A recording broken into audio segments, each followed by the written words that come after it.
Okay, hi.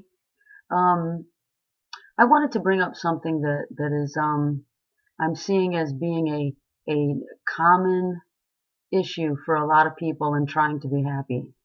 And it seems like the foundation needs to be more like a perspective on the way that you live your day-to-day, moment-to-moment life. There's not one way to look at it and have everything perfect forever and ever. But there's like a general foundation where you can navigate better the waves of life. The waves are going to keep coming. So how can you be a better surfer and stay on a little bit easier? And so there have been some scenarios brought up to me about feeling stressed out or feeling like you want to give, and sometimes you give and it feels good, but then you feel depleted. Or you feel ambitious sometimes and you take on a project and then you get exhausted and stressed out and start to question whether or not you even want to do it anymore, and then you get hard on yourself because you didn't stick with it, etc., etc. All of these things are manifestations of not being a good manager of yourself. And let me explain it without attacking. If you're in your car and your gas gauge starts to go in the red, you stop and you pull over and you get gas.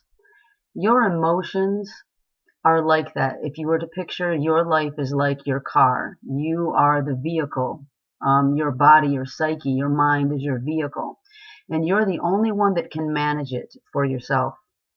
So you have people that will make demands of you. You have a life that will make demands of you, like your children, your work, your um, even goals that you have, even things that you want to accomplish, put pressure on you, and you judge yourself for those things. So what I'm suggesting to you is to lay a foundation for the way that you function within it all, and that requires you to pay attention to your gauge.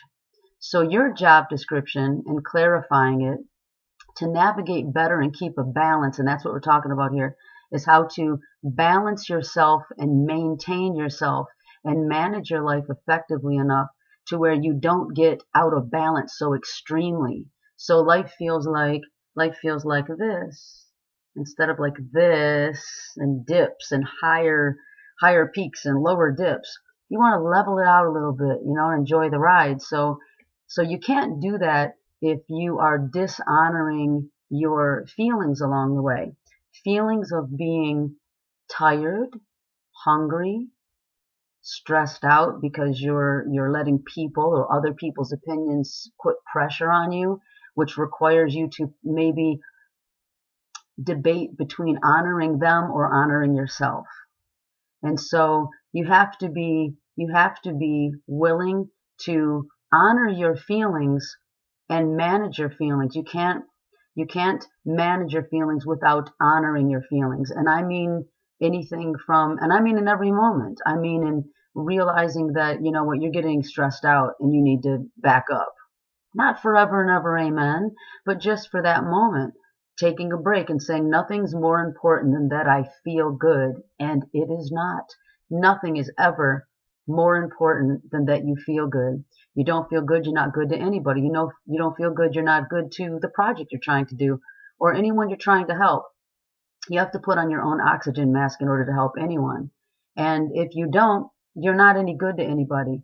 And no one can feel those levels for you. No one can feel when you're in the red. And you don't need to justify it and spend time distracting yourself on getting other people's approval of when you're in the red. No one, although people want to try, they want to look at your life and say, you should be feeling this and doing this, and you should be working harder, and when to pull back and when to push. No one's going to know that for you. They're not inside of you. Way too many variations in terms of how much sleep you got, what kind of nutritional balance you got going on. They don't have any idea.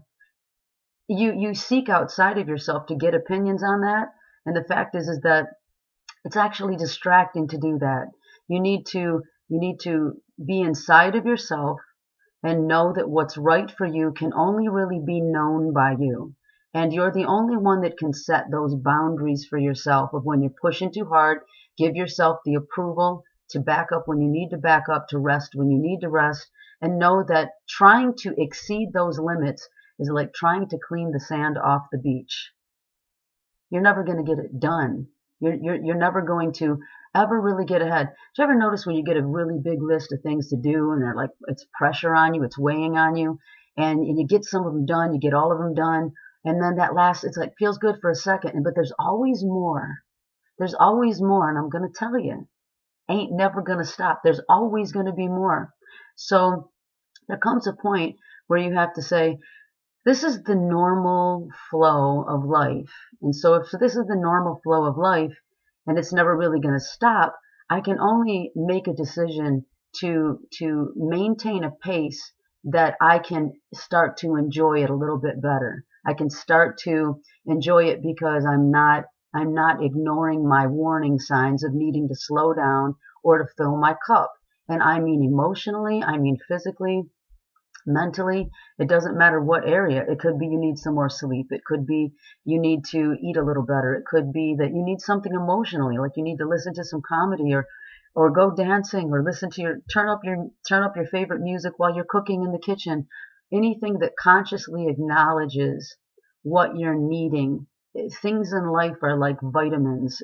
There's sometimes you get low in these certain specific areas and you ask yourself, what's wrong with me right now? What am I feeling the need of? What am I feeling I need? And it's not rocket science. If you just stop for a second, make your practice to stop and say, what's missing right now? What something's feeling off for me? Why aren't I happy? Why don't I feel good right now? And let me honor that, because nothing's more important than that I honor that, because then I can be more effective in all of these ways that are also important to me. So let what's important to you be being a better manager of where you're at with yourself so you can improve the quality of your life. And the quality of your life is only going to be relative to how good of a manager you're being of yourself, your psyche, your emotions, your physical status. And when you ignore that, that's when you get unhappy. That's when you get other people get irritated because you're irritated, you're depleted. And then you can't please anyone because you're not pleasing yourself. And that's why selfishness is not a dirty word. That's why it really is better for everyone. The best thing you can do for everyone, if you really want to help other people, you have to help yourself first. And they can't know when that's right for you. And if you stop and take the time to explain to everybody or different people to try to get them to understand, it's distracting. You need to own that you know when it's right for you. Let that be enough. And so I hope that helps, because that's a really prevalent thing that's been coming to me lately from a lot of different people. So please share the video, and don't forget to like the group page. Actually, you can't like it. You have to join the group and share the videos. Let's help each other, and hope you enjoyed that. Thank you.